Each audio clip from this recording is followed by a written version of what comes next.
Good morning. How are you? It's Saturday and this kind of gray day in Virginia, and my eyes are back to normal, no longer dilated.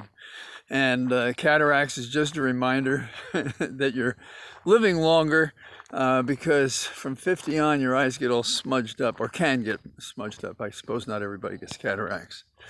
In terms of clear vision today, or clearer vision, I can't help but think of the White House as a place of madness. And I mean it in its worst terms, that irrational conduct, somewhat unpredictable, desperate conduct, dangerous conduct.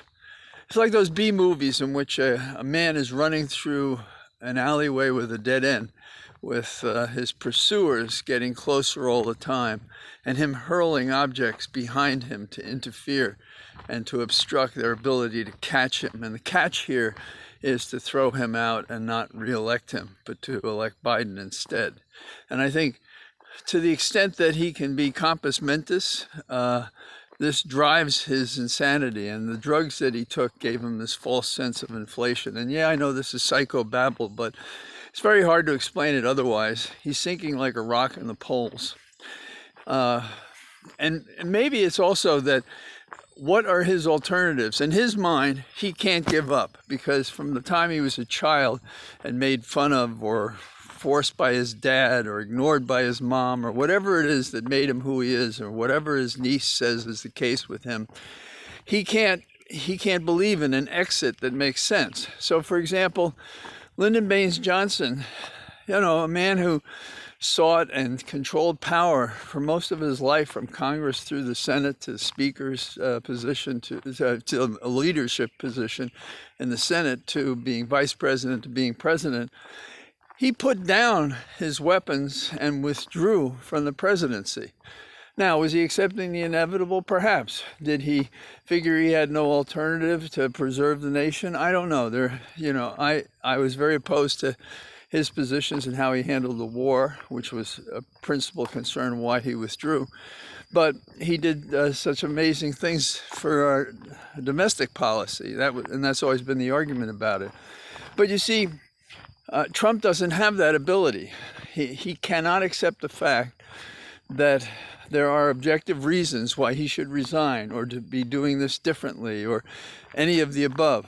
So where are we? Well, I thought at first that Speaker Pelosi was calling him out as being unfit, but instead it's one of these weasel-worded things that would apply to any president. Come on, it applies to this president. It wouldn't come up otherwise, and we should treat it as such, and it should apply to him.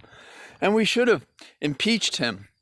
But again, the people are making the argument for the politicians, because what they're doing is they're saying in court cases and public demonstrations and so forth, even the Republicans failing to contribute to his campaign, that you have got to go.